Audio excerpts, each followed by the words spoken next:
Hello everyone, कैसे हो आप सब। उम्मीद है कि आप सब बहुत ही अच्छे होंगे। दोस्तों, आज की इस वीडियो के माध्यम से मैं आप लोगों के साथ एक ऐसा ट्रेडिंग का कॉन्सेप्ट शेयर करने वाला हूं जिसको अगर आप लोग सीख लेते हो तो आप लोगों जो ट्रेडिंग करने का स्टाइल है पूरी तरीके से चेंज होने वाला है। अगर आप लोग इस कॉन्सेप्ट को सीखना चाहते हैं तो वीडियो को थोड़ा सा भी स्किप मत कीजिए। अगर थोड़ा सा भी आप लोग स्किप करते हैं तो आप बहुत सी ऐसी चीज़ों को मिस कर देंगे जिसको आपको समझना जरूरी हो जाता है इस कॉन्सेप्ट में। तो दोस्तों, चलिए आज की इस वीडियो को हम लोग शुरू करते हैं। आप लोग बिना टाइम वेस्ट किए वीडियो को स्टार्ट करने से पहले मैं आप लोगों से एक रिक्वेस्ट करना चाहूँगा। अगर आप हमारे चैनल पर पहली बार विजिट किए तो चैनल को सब्सक्राइब कर लीजिए और अपने दोस्तों के साथ हमारी इस वीडियो को जरूर शेयर कीजिए जो अभी ट्रेडिंग कर रहे हैं या ट्रेडिंग सीखना चाहते हैं। और आप हमारे मेंटरशिप को ज्वाइन करना चाहते हैं तो दिए गए नंबर पर आप लोग मैसेज कर सकते हो। अगर आपके पास एक्सएनएस का अकाउंट नहीं है तो डिस्क्रिप्शन में मैंने लिंक दिया है, वहां से आप जाकर एक्सएनएस का अकाउंट ओपन कर सकते हो और जिसकी मदद से आप लोग हमारे वीआईपी ग्रुप में ऐड भी हो सकते हो। तो दोस्तों, चलिए आज के इस वीडियो को हम लोग शुरू करते हैं। टेक्निकल एनालिसिस के जो जन्मदाता थे चार्ल्स डा ने 1900 में एक थ्योरी दी थी जिसको हम लोग डा थियरी के नाम से जानते हैं, जिससे लोग एक्चुअली में मार्केट को प्रेडिक्ट कर सकते थे कि मार्केट में आगे क्या होने वाला है। भले ही आज के जो नए यूट्यूबर हैं इस कॉन्सेप्ट के बारे में बात नहीं करते हो, लेकिन आज हम इसी स्ट्रेटजी के बारे में आप लोगों को बताऊंगा जो कि 100 साल पहले जितना काम करती थी ठीक उतना ही आज भी उसी हिसाब से काम करती है, उतनी ही एक्यूरेसी के साथ काम करती है। आज की इस वीडियो में हम लोग जिस थ्योरी के बारे में बात करने जा रहे हैं उस थ्योरी का नाम है, उसे मल्टी टाइम फ्रेम एनालिसिस कहा जाता है। इस वीडियो में आपको समझाऊंगा कि कैसे आप एक हायर टाइम फ्रेम से लेकर एक लोअर टाइम फ्रेम तक चार्ट का एनालिसिस कर पाओगे और अपने जो ट्रेडिंग का डिसीजन है उसको पहले से ज्यादा बेहतर बनाकर आप कैसे अपना प्रॉफिट को इंक्रीज कर सकते हो। चलिए हम लोग सबसे पहले समझते हैं कि मल्टी टाइम फ्रेम होता क्या है। सबसे पहले ये जानना हम लोगों को जरूरी है। इसको भी एक एनालिसिस का तरीका कहा जाता है जिसमें आप पहले एक हायर टाइम फ्रेम का एनालिसिस करते हैं और फिर धीरे धीरे लोअर टाइम फ्रेम की ओर बढ़ते हो। इस प्रोसेस में आपको महत्वपूर्ण 3 टाइम फ्रेम की जरूरत पड़ती है। पहला टाइम फ्रेम में डायरेक्शन टाइम फ्रेम होता है जिसका उपयोग आप लोग मार्केट की दिशा समझने के लिए करते हैं, यानी कि आप देख सकते हैं कि प्राइस ऊपर जा रहा है या प्राइस नीचे जाने की तैयारी कर रहा है, जिससे आपको ओवरऑल जो ट्रेंड का आइडिया है वो आप लोगों को पता चल जाएगा कि यहाँ से प्राइस ऊपर जाने वाला है या प्राइस यहाँ से नीचे जाने वाला है या मार्केट यहाँ से साइडवेज जाने वाली है। इसकी मदद से आप लोग इसको समझ सकते हो। जो हमारा दूसरा टाइम फ्रेम है उसको हम बिहेवियर टाइम फ्रेम कहते हैं। इसकी मदद से आप प्राइस का जो बिहेवियर है उसके डिटेल के बारे में जान सकते हो, यानी प्राइस का मोमेंटम कैसा रहेगा, मार्केट स्ट्रक्चर कैसा रहेगा, ब्रेक हो रहा है या वीक हो रहा है या रिजेक्शन हो रहा है या डोजी कैंडल बन रहा है, ऐसी बहुत सी सारी चीजों को आप लोग जान सकते हो। और मार्केट यहाँ से रिवर्स होगा या नहीं इसके बारे में भी आप इसकी मदद से समझ सकते हो। तीसरा और आखिरी time frame entry time frame होता है जिसे आप एक्चुअल में ट्रेड में इंटर करते हो। अगर प्राइस डाउन ट्रेंड में धीरे धीरे जा रहा है तो आप लोग वहां पर सेल का पोजीशन बनाएंगे। अगर वही जो मार्केट अपना ट्रेंड चेंज करके अप ट्रेंड में जा रहा है तो वहां पर आप लोगों को अपना बाई का ट्रेड ओपन करना होता है। ये तो बहुत ही सिंपल है। ये जो टाइम फ्रेम आप इस्तेमाल करेंगे वो आपके ट्रेडिंग स्टाइल पर निर्भर करता है कि आप लोग एक स्कैल्पर हैं या इंट्राडे ट्रेडर या कैसे ट्रेडर, आप लोगों के ऊपर डिपेंड करता है। मान लीजिए कि मैं एक इंट्राडे और स्विंग ट्रेड का मिक्स उपयोग करता हूं जिसमें मैं 4 घंटे का टाइम फ्रेम चूज करूंगा डायरेक्शन को जानने के लिए और 1 घंटे का जो टाइम फ्रेम है उसका मैं यूज करूंगा मार्केट का बिहेवियर जानने के लिए, और जो 15 मिनट का टाइम फ्रेम है हम लोगों के लिए वह मार्केट में एंट्री करने के लिए हम लोग चूज करेंगे। लेकिन अगर आप वही एक स्कैल्पर है तो आपके लिए जो टाइम फ्रेम है ये अलग हो जाएंगे। आप 1 घंटे का उपयोग करेंगे डायरेक्शन के लिए, 15 मिनट का उपयोग करेंगे वही बिहेवियर के लिए और 5 मिनट का जो टाइम फ्रेम है आप लोग उसका यूज करके मार्केट में एंट्री ले सकते हो। इसीलिए टाइम फ्रेम पूरी तरह से आपको ट्रेडिंग स्टाइल पर निर्भर करता है। लेकिन मैंने एग्जांपल देकर समझाया जिससे आप लोग अपने ट्रेडिंग के स्टाइल के हिसाब से सही टाइम फ्रेम चूज कर सकते हो। चलिए हम लोग सबसे पहले मल्टी टाइम फ्रेम एनालिसिस को शुरू करते हैं जिसमें हम सबसे पहले 4 घंटे टाइम फ्रेम को चूज करेंगे ताकि हमें यह पता चले कि मार्केट इस समय किस दिशा में जा सकता है। 4 घंटे का टाइम फ्रेम चुनने का सबसे बड़ा कारण यह है कि हमें मार्केट का पूरा यह स्ट्रक्चर बता देता है कि यहाँ से मार्केट ऊपर जाएगा या मार्केट यहाँ से नीचे गिरने वाला है। इसीलिए डायरेक्शन को समझने के लिए सबसे पहले हमको बड़े टाइम फ्रेम पर जाना बेहतर होता है। आप में से ज्यादातर लोग इस चार्ट को देखकर कंफ्यूज हो सकते हैं कि यहाँ से प्राइस क्या कर सकती है और हमको यहाँ पर ट्रेड लेना चाहिए या बाई करना चाहिए या सेल करना चाहिए या फिर हमें अभी ट्रेड नहीं लेना चाहिए। हमको सबसे पहले ये ऑब्जर्व करना है कि हाल के समय में मार्केट का जो मोमेंटम है वो किस तरीके से बिहेव कर रहा है। अगर हम ऐसा करने लगे तो हमारे चार्ट पर बहुत सारे सपोर्ट और रेजिस्टेंस लाइंस बन जाएंगी, जिसकी वजह से आपका जो चार्ट पर बहुत सारे लाइंस दिखाई देने लगेंगे, जिससे आपका चार्ट बहुत जटिल हो जाएगा और आप ट्रेडिंग डिसीजन नहीं ले पाओगे। ऐसे हालात में सोचिए, अगर आपके चार्ट पर इतनी सारी लाइंस हो तो आप कैसे समझेंगे कि इस समय प्राइस क्या कर रही है। 4 घंटे के टाइम फ्रेम में हमारा चार्ट बिल्कुल स्ट्रॉन्ग अपार्टमेंट की तरह दिखाई देता है और इस समय प्राइस जो हमारा दिख रहा है चार्ट पर, ये कंसोलिडेट कर रहा है। इस कंसोलिडेशन जोन का सबसे पहले हम हाई मार्क करेंगे और फिर कंसोलिडेशन का जो जोन है इसका हम लोग लो मार्क करेंगे। चार्ट पर इन दोनों लाइनों को पुट करने के बाद हमको वेट करना पड़ेगा।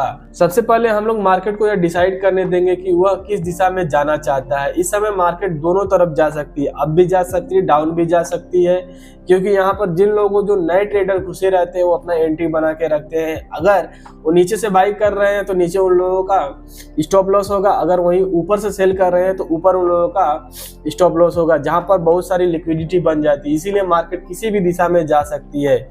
जो हावी होंगे या सेलर हावी होंगे तो नीचे जाएगी, अगर वहीं पर बायर एक्टिव ज्यादा होंगे तो मार्केट ऊपर जाएगी। अगर मैं इस समय लाइट ट्रेड में होता तो मैं पहले 4 घंटे टाइम फ्रेम में कैंडल स्टिक को इन दोनों लाइंस के बाहर क्लोज होने का इंतजार करता, तभी मैं यह डिसाइड कर पाता कि हमें यहाँ से बाई करना है या मार्केट में सेल करना है। अगले कुछ कैंडल में प्राइस लोअर लो के नीचे कैंडल क्लोज करती है। ऐसे समय में ज्यादातर जो नए ट्रेडर्स हैं सेल का पोजीशन में एंट्री कर लेंगे।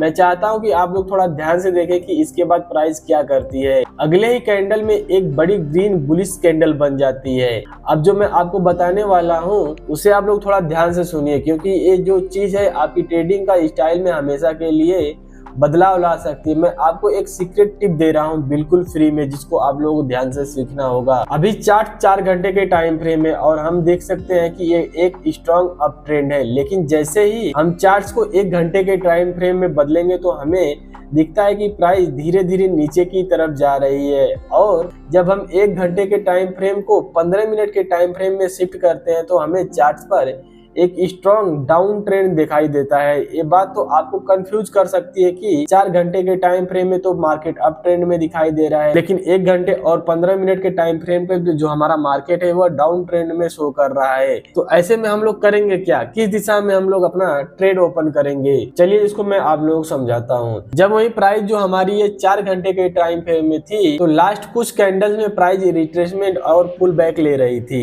इसी पुल बैक को छोटे टाइम फ्रेम पे देखने पर हमें डाउन ट्रेंड जैसा दिखाई दे रहा है। आप लोग यह एक बात हमेशा याद रखें कि हायर टाइम फ्रेम हमेशा एक छोटे टाइम फ्रेम के ट्रेंड से ज्यादा मजबूत होता है। इस सिचुएशन में 4 घंटे का टाइम फ्रेम 1 घंटे के टाइम फ्रेम से और जो 15 मिनट का टाइम फ्रेम है उससे ज्यादा यह ट्रेंड मजबूत हो जाता है, स्ट्रॉन्ग हो जाता है। और 1 घंटे का टाइम फ्रेम 15 मिनट के टाइम फ्रेम से स्ट्रॉन्गर हो जाता है। इसीलिए हम लोग ट्रेड भी उसी डायरेक्शन में लेंगे जिस दिशा में, जिस डायरेक्शन में टाइम फ्रेम का ट्रेंड चल रहा होता है। अगर मान लीजिए यहाँ से मार्केट नीचे जाएगा तो हम लोग यहाँ से सेल का पोजीशन बनाएंगे, अगर वही मार्केट ऊपर जाएगा तो हम यहाँ से बाई का पोजीशन बनाएंगे, क्योंकि 4 घंटे के टाइम फ्रेम का जो ट्रेंड है अप ट्रेंड है, इसीलिए हम बाई पोजीशन बनाने वाले हैं। यहाँ पर अभी हम लोग चार्ट पर 15 मिनट के टाइम फ्रेम पर हैं और इस चार्ट में हमें तुरंत बाई का ट्रेड हम लोगों को नहीं लेना है, क्योंकि प्राइस का मोमेंटम अभी भी डाउन साइड की तरफ ही है। पहले हम वेट करेंगे कि प्राइस 15 मिनट के टाइम फ्रेम में बियरिश से बुलिश ट्रेंड में शिफ्ट हो जाए, जिसको हम चेंज ऑफ कैरेक्टर या ब्रेक ऑफ स्ट्रक्चर के नाम से जानते हैं एसएमसी को कोर्स में। अगर आप लोग हमारे एसएमसी के कोर्स को ज्वाइन करना चाहते हो तो आप लोग डिस्क्रिप्शन में लिंक दिया गया, यहाँ पर यह नंबर शो हो रहा है, तो यहाँ पर आप लोग जाकर मैसेज कर सकते हो, जिसका डिटेल आप लोगों को पूरी तरीके से व्हाट्सएप पर प्रदान कर दिया जाएगा। अभी भी इस प्राइस में हमको यहाँ से कोई भी सिग्नल नहीं मिल रहा है कि यहाँ से प्राइस नीचे जाएगी, यहाँ से आप प्राइस ऊपर जाएगी, इसलिए हम लोग इंतजार करेंगे। प्राइस इस लेवल को रिटेस्ट करने जब भी आती है लेकिन पूरी तरह से ब्रेक नहीं कर पाती है और फिर से नीचे चली जाती है, ऐसा दोबारा होता है, जिससे हमें पता चलता है कि अभी प्राइस साइडवेज हो चुकी है।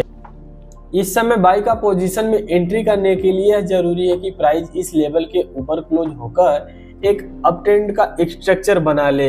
अगर हम इस 15 मिनट के प्राइस को 1 घंटे के टाइम फ्रेम में बदलते हैं तो हमें देख सकते हैं कि हम अभी तक कोई भी प्राइस में बुल सिग्नल यानी कि रिवर्सल का कोई भी सिग्नल चार्ट पर नहीं मिल रहा है जिससे हम बाई पोजीशन बना सके।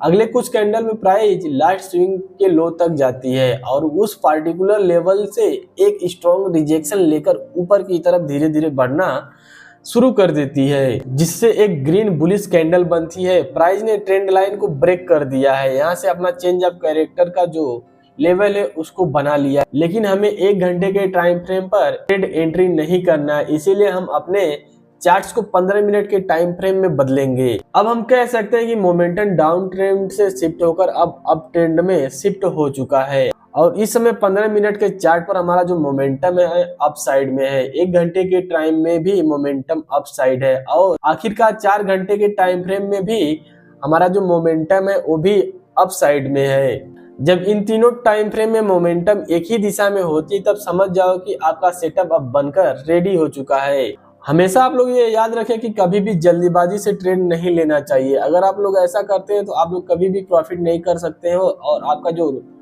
पर्सनल मनी है वो भी लॉस में ही रहेगी। हमेशा हमें तब तक इंतजार करना चाहिए जब तक कि तीनों टाइम फ्रेम एक डायरेक्शन में शिफ्ट नहीं हो जाते हैं। अब यहाँ हम बाई का पोजीशन में एंट्री करने वाले हैं ठीक प्रीवियस ग्रीन कैंडल की क्लोजिंग पर, जिसमें हमारा स्टॉप लॉस ट्रेंड लाइन के थोड़ा सा नीचे होगा। इस ट्रेड में हमारा जो टारगेट लेवल है वो 4 घंटे के टाइम फ्रेम के स्विंग तक होने वाला है, क्योंकि प्राइस ने इसी लेवल से डाउन ट्रेंड की ओर शिफ्ट होना शुरू किया था। इसे आप सप्लाई जोन या रेजिस्टेंस एरिया भी कह सकते हो। अगर आप टारगेट सेट करने में कंफ्यूज हो रहे हैं तो मैं आपको एक टिप देता हूँ। ट्रेड में एंट्री करने से पहले आपको चार्ट के लेफ्ट साइड पर ध्यान देना चाहिए कि और देखना चाहिए कि स्विंग कौन कौन से लेवल पर है। जैसे कि लास्ट टाइम में एक स्विंग हाई है और इससे पहले एक स्विंग हाई है, तो हम इस समय 2 टारगेट रख सकते हैं, लेकिन क्योंकि बड़े टाइम फ्रेम में ट्रेंड स्ट्रॉन्ग है इसलिए बड़े स्विंग को टारगेट रखना ज्यादा सही रहेगा। और देखो प्राइस बिना समय बर्बाद किए ऊपर चला जाता है। अब मैं आपको एक और तरीका बताता हूँ कैसे इस ट्रेड में आप लोग एंट्री कर सकते हो। टाइम फ्रेम को सबसे पहले आप लोग 15 मिनट से 1 घंटे में शिफ्ट कर दें। अब प्राइस अपने प्रीवियस के लो के आसपास है और अगर आप यहाँ पर बाई पोजीशन में ट्रेड एंट्री करते हैं तो आपका स्टॉप लॉस काफी नीचे देना पड़ेगा, जिसकी वजह से आप लोगों का जो रिस्क रिवार्ड रेशियो हो वह खराब हो जाएगा। इसीलिए हमें किसी भी ट्रेड में तुरंत एंट्री नहीं करनी चाहिए, बल्कि प्राइस को पहले एक रिट्रेस लेवल पर आना चाहिए। प्राइस रेड कैंडल बनाते हुए नीचे की तरफ धीरे धीरे जा रही होती है, इस लेवल को टच करती है, लेकिन आप तुरंत यहाँ पर एंट्री नहीं ले सकते। अगर आप यहाँ एंट्री नहीं लेते हैं तो आप बस अनुमान लगा रहे हैं कि प्राइस यहाँ से ऊपर जाएगा, लेकिन प्राइस बहुत अनिश्चित होता है। चाहे कितना भी महत्वपूर्ण लेवल क्यों ना हो, वह कभी भी ब्रेक हो सकते हैं या फिर उस लेवल को बिना रिस्पेक्ट किए वह वापिस आ सकता है। इसीलिए हम इंतजार करते हैं कि मार्केट पहले कंफर्म हो जाए कि वह किस दिशा में जाने वाला है, उसके बाद ही हम लोग अपना ट्रेड में एंट्री करते हैं। अगर आप अपनी इच्छा के अनुसार यहाँ पर ट्रेडिंग करेंगे तो ये किसी डेंजरस एक्सीडेंट से कम नहीं हो सकता। कभी भी चार्ट में सरवाइव आप लोग नहीं कर पाओगे, चाहे आपके पास कितना भी कैपिटल क्यों ना हो। अधिकतम 1 सप्ताह लगेगा आपका पूरा कैपिटल खत्म करने में। इसीलिए हमेशा कंफर्मेशन का वेट कीजिए। अब प्राइस को 15 मिनट के टाइम फ्रेम पर शिफ्ट करते हैं। अगर आप देख रहे हैं कि प्राइस अभी भी डाउन ट्रेंड में है तो हमें कुछ नहीं करना चाहिए जब तक हमें इस लेवल के ऊपर का एक स्ट्रॉन्ग ग्रीन कैंडल के साथ प्राइस यहाँ पर क्लोज नहीं कर जाती, तब तक हम लोगों को इंतजार करना होगा। एक बार फिर प्राइस प्रीवियस स्विंग लो को ब्रेक करती है और अगले कुछ कैंडल में एक स्ट्रॉन्ग ग्रीन कैंडल बनाते हुए ऊपर की तरफ बढ़ जाती है और इस लेवल के ऊपर स्ट्रॉन्गली क्लोज हो जाती है। यहाँ पर एक कारण है कि प्राइस इसी लेवल से बार बार रिवर्सल क्यों हो रहा है। जैसे कि हम चार्ट्स को बड़े टाइम फ्रेम में शिफ्ट करते हैं तो चार्ट्स के लेफ्ट साइड में एक डिमांड जोन नजर आ रहा है। हम यहाँ सप्लाई और डिमांड जोन कैसे ट्रेड करते हैं इस पर चर्चा नहीं करेंगे। आप लोग हमारे कोर्स को ज्वाइन कीजिए जहाँ पर पूरा डिटेल में समझाया गया है। अगर ज्वाइन करना चाहते हैं तो आप ऊपर व्हाट्सएप पर मैसेज कर सकते हो और आप पूरी डिटेल वहाँ से लिख सकते हो। अब हमारे पास तीन कंफर्मेशन है। फर्स्ट 15 मिनट के टाइम फ्रेम में ट्रेंड अप हो चुका है, सेकेंड 1 घंटे के टाइम में ट्रेंड अप डायरेक्शन में, और थर्ड 4 घंटे के टाइम फ्रेम में जो हमारा प्राइस है वो भी एक अप डायरेक्शन में है। इस कैंडल की क्लोजिंग पर हम लोग बाई का ट्रेड लेने वाले हैं, जिससे हमारा स्टॉप लॉस कैंडल के लो के नीचे ही रहेगा और take profit next swing high तक रहेगा। अगर हम बड़े टाइम फ्रेम पर देखें तो ये हमारा एक ऐसा लेवल है जहां प्राइस जा सकती है। आप देख सकते हैं कि प्राइस वैसा ही करता है, धीरे धीरे मार्केट स्ट्रक्चर बनाते हुए मार्केट ऊपर की ओर उस लेवल को टच करती है, जिससे हमारा टारगेट भी हिट हो जाता है। यह जो मैंने आप लोगों को ट्रेडिंग स्ट्रेटजी बताया मेरे लिए बहुत ही अच्छा काम करती है। आप लोग धीरे धीरे बैक टेस्टिंग कीजिए, और अच्छे से आप लोग सीखना चाहते हैं पूरा एसएमसी और आईसीटी कॉन्सेप्ट को, प्राइस एक्शन को, कैंडल स्टिक पैटर्न को, तो आप लोग दिए गए नंबर पर मैसेज कर सकते हो। आप लोग वहां से पूरी डिटेल ले लेंगे। ऐसी ही और वीडियो देखने के लिए आप हमारे चैनल को सब्सक्राइब कर सकते हो। मिलते हैं एक और वीडियो में, तब तक के लिए जय हिंद, जय भारत।